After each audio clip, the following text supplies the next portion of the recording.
राधे राधे दोस्तों, जय श्री कृष्णा। आप सभी को मकर संक्रांति की ढेर सारी शुभकामनाएं। दोस्तों, मकर संक्रांति के दिन से बहुत सारे नियम लिए जाते हैं, जिसमें कि तुलसी पूजा के भी नियम हैं। तो तुलसी पूजा की जो हम रोज़ पूजा करते हैं, उसी के साथ साथ कुछ नियम हैं, उनको भी हम वो मकर संक्रांति से लेकर के और एक साल तक निभा सकते हैं।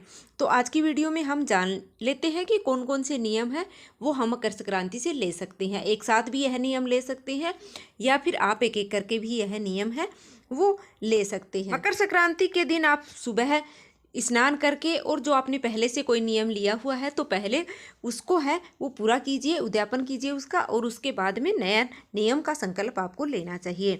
तो सबसे पहला नियम है वह है तुलसी में जल सींचने का नियम। अगर गृहस्थजन है तो रोज ही जल सींचते हैं, तो यह नियम आप मकर संक्रांति के हिसाब से लेकर के और पूरे साल तक यह नियम निभा सकते हैं। दूसरा नियम है कि तुलसी में दीपदान करने का नियम। एक साल तक यह नियम मकर संक्रांति से शुरू करके और अगले मकर संक्रांति तक है वो इसका नियम लेकर के और फिर उद्यापन किया जाता है। दीपदान है वह या तो सूर्य उदय से पहले करना चाहिए या फिर सूर्यास्त के बाद में करना चाहिए, क्योंकि जो अंधेरा होता है उसी में दीपदान करना शुभ माना जाता है। तो देसी घी का दिया है वो यहाँ पर आपको रोज एक दिया है वो आपको प्रज्वलित करना होता है मकर संक्रांति से लेकर के और फिर अगली मकर संक्रांति तक। अगर हम कहीं आने जाने लग जाते हैं तो बीच में हमारा जो नियम है वो छूट जाता है, कई दिन तक नहीं कर पाते हैं हम पूजा पाठ, तो उसके लिए हमें है वो जितने दिन तक आपका छूट गया है उतने है वो आगे आपको दीपदान है वो करने चाहिए, सुबह और शाम दोनों टाइम करके, और आप उन दीपदान को पूर्ण कर सकते हैं। तीसरा नियम है कि मांग भरने का नियम, तुलसी की मांग भरने का नियम, जिससे कि हमारा माता तुलसी का जैसे सौभाग्य खंड है, माता तुलसी से प्रार्थना करनी चाहिए कि माता तुलसी हमारा सौभाग्य भी आपकी ही तरह अखंड रहे। और इस तरह से नई मांग की जो डिब्बी है वो लेकर के आपको रोज़ तुलसी में 3 बार मांग है वो लगानी होती है। तो 1 या 2 डिब्बी है, एक निश्चित करनी होती है आपको कि इसी से आपको मांग लगानी होती है, रोज़ नई नई डिब्बी से आपको मांग नहीं लगानी होती है। चौथा नियम है कि तुलसी को मेहंदी लगाने का नियम।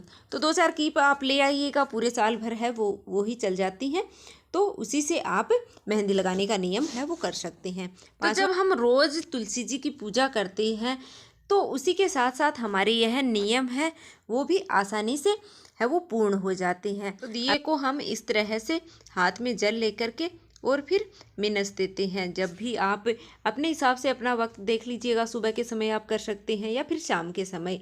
5वां नियम है कि तुलसी में बिंदी लगाने का नियम। तो इसमें भी आप बिंदी का जो पत्ता है उसमें से रोज़ एक बिंदी है वो आप तुलसी माता को लगा दीजिए। ये है सभी नियम आप एक साथ भी ले सकते हैं और एक एक करके भी आप यह नियम है वो ले सकते हैं। जब हम पूजा करते हैं तो उसी के साथ यह नियम है वो हमारे आसानी से सभी नियम एक साथ भी है वो हो जाते हैं। अब हम इनका उद्यापन कैसे करते हैं वो भी हम देख लेते हैं। तो उद्यापन करने के लिए हमें एक साड़ी लेनी होती है और एक मैंने यहाँ पर पैंट शर्ट का जोड़ा लिया है। आप कुर्ता पजामा या फिर आप तौलिया है वो आप रख लीजिएगा।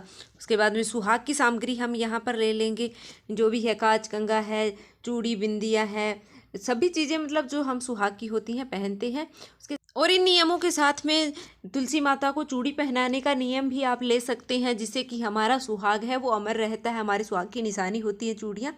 तो आप रोज़ एक एक चूड़ियाँ करके और तुलसी माता को है वो चूड़ियाँ पहना सकते हैं।